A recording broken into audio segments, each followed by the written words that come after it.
been working on information for the past week pertaining to shelters. Now, we already know that the government and the elite have their underground shelter located under the Denver International Airport and a tunneling system from Washington, D.C. under the White House. They are able to travel by high-speed train from Washington, D.C., all the way across country to under the Denver International Airport, where they literally have a 15-story underground condominium where they can live in complete comfort for up to 1 year.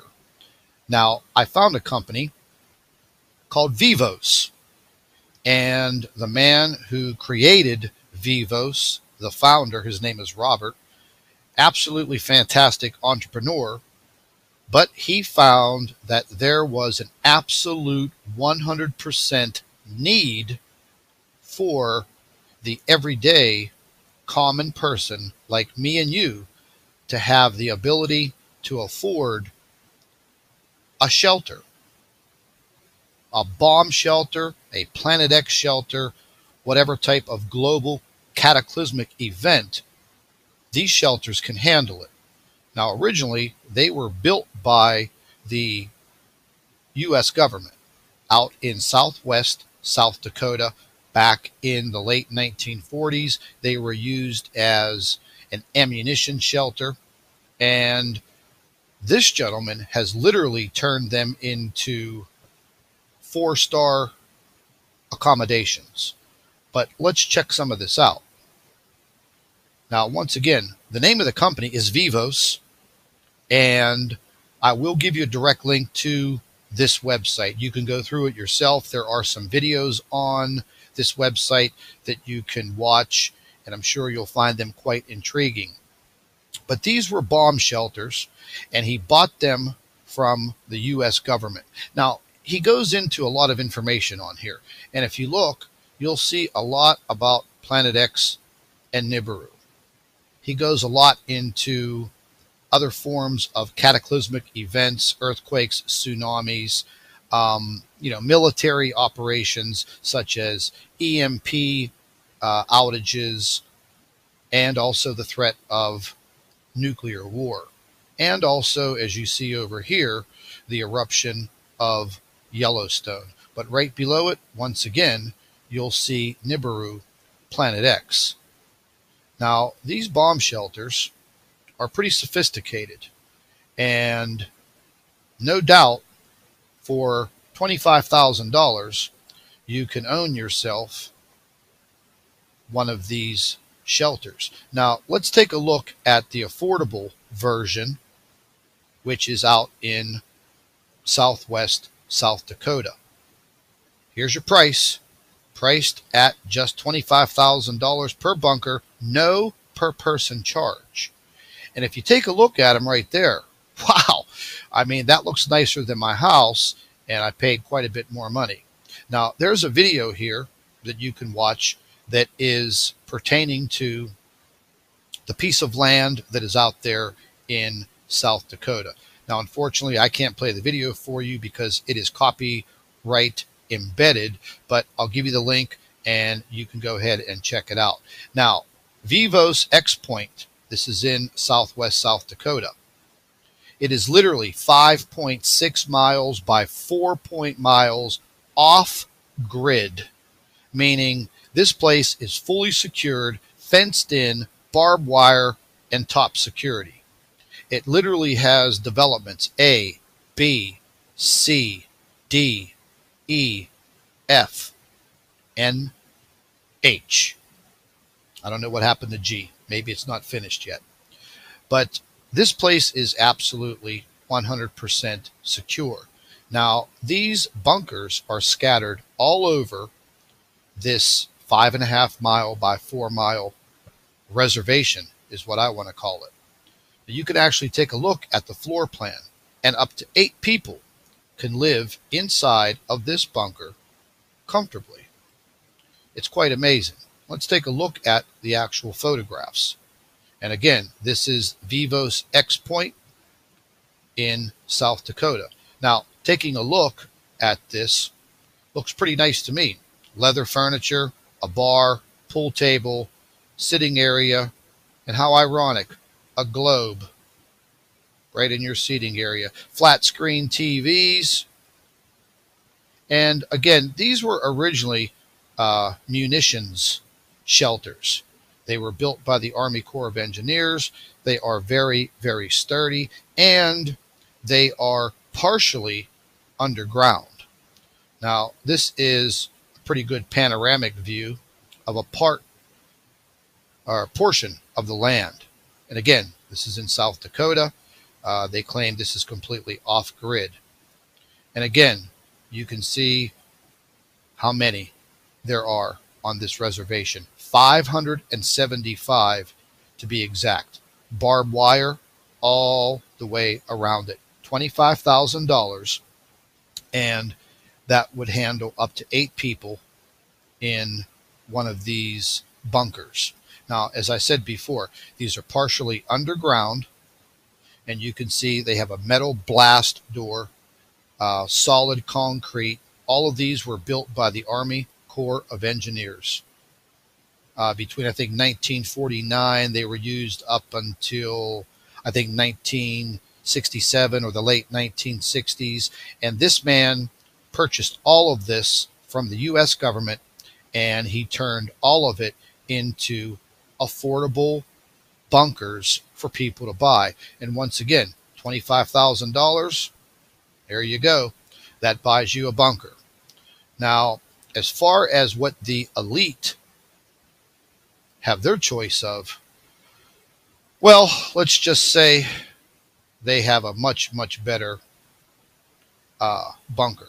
Now, we'll take a look at that. But what I wanted to show you here is on all these little thumbnails here, you can go from radioactivity and nuclear warfare to EMPs to terrorism to a comet or asteroid. And then right here, you have Planet X.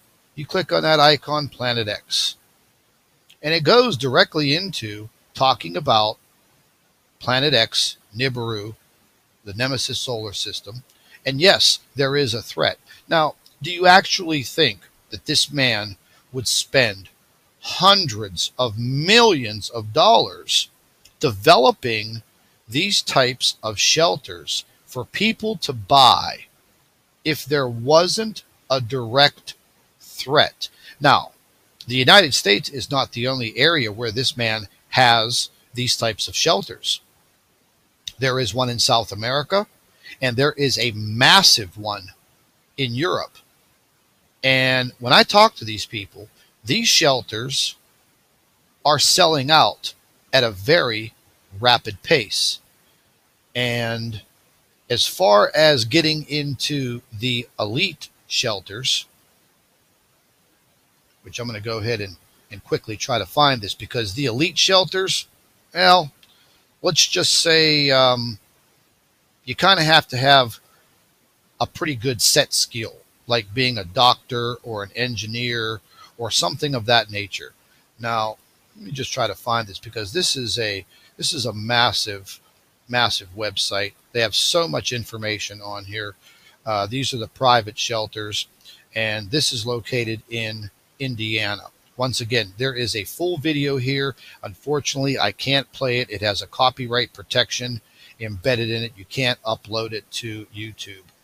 But this is the actual construction of the Vivos in the state of Indiana. And we'll go ahead and play this for you because it's absolutely phenomenal. Top security, leather furniture, seating for dining for 80 people, TV rooms. They have it all. Big kitchens, marble tile floors. It's all here, folks. You could even bring your dog or your cat, and they have full medical facilities, and they also grow their own food. They have full ventilation, full sewage, workout facilities, and this is for the elite. Not me and you. This is for the elite.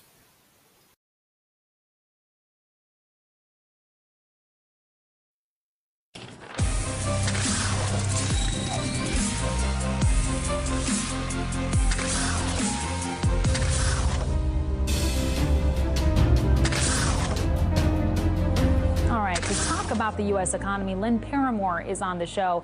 Lynn is a senior researcher analyst at the Institute for New Economic Thinking. In a piece for Vice, Lynn profiled a man who is building luxury bomb shelters for paranoid one-percenters. Aaron first asked her to describe what luxury prepping really looks like and what it says about the state of our society. Here's what she had to say. Well, it's a fascinating thing. I haven't often gone underground, literally, to do a story. But in this case, you know, I've been interested in the prepper phenomenon for a while. You know, you hear about guys hoarding cans of beans in their garage and so on.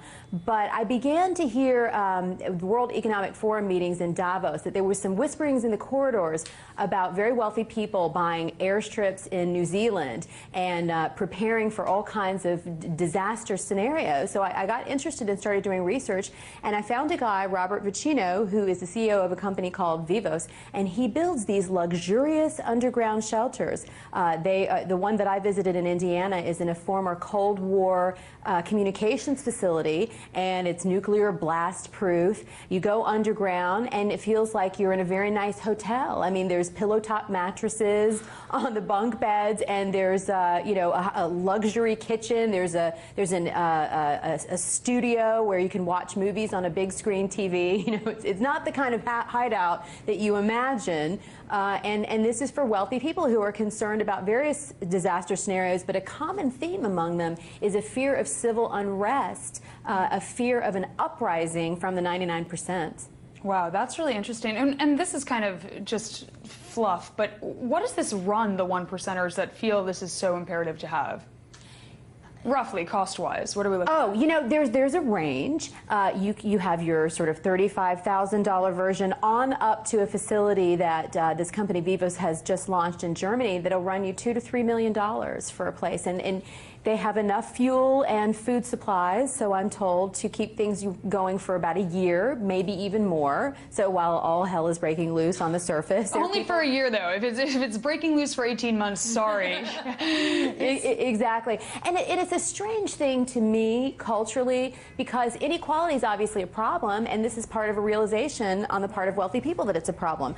But the idea that the solution to that is to hide away in a gold-plated bunker while everything else goes to hell, I don't believe that people can survive that way. I think we all need each other, and it's kind of it's a strain of libertarianism that puts emphasis on the individual and doesn't trust the government to do anything right in the case of a disaster. So I think that's feeding into this, and a little paranoia is feeding into it. I would be much more happy if some of these wealthy people would say, hey, maybe I don't need all these tax breaks. Maybe I want to do something to actually solve the problem of inequality rather than hide away from it. It's a good point, and also it doesn't make you necessarily hate the guy who's developing this. He saw a void in the marketplace, and he's filling it. And frankly, there's something ingenious about the fact that, okay, if the apocalypse or something close to it has arrived, I would imagine the legal foot on which you could stand to sue someone post-apocalypse or I don't know, you know, the day of reckoning. It's just incredible to me. It seems illogical for otherwise logical people. Yeah, no? It's true. And in a way, you know, you could argue that it's a good thing. Well, they're spending their money on something, and it's employing people who are doing the building and, you know, maintaining these facilities. Okay, maybe the wealthy have run out of things to spend their money on. They've got so much of it. So there's that issue, too. But it does strike me as there's a lot of fantasy involved. There was a couple that I read about out in California who thought, well, if everyone dies, we could be the new Adam and Eve. And I guess this time Adam and Eve would be wearing Rolex watches, you know. But that kind of hubris, no, please, no. Sounds like a really bad science fiction movie. Thanks, but no thanks. We're good. It's incredible stuff.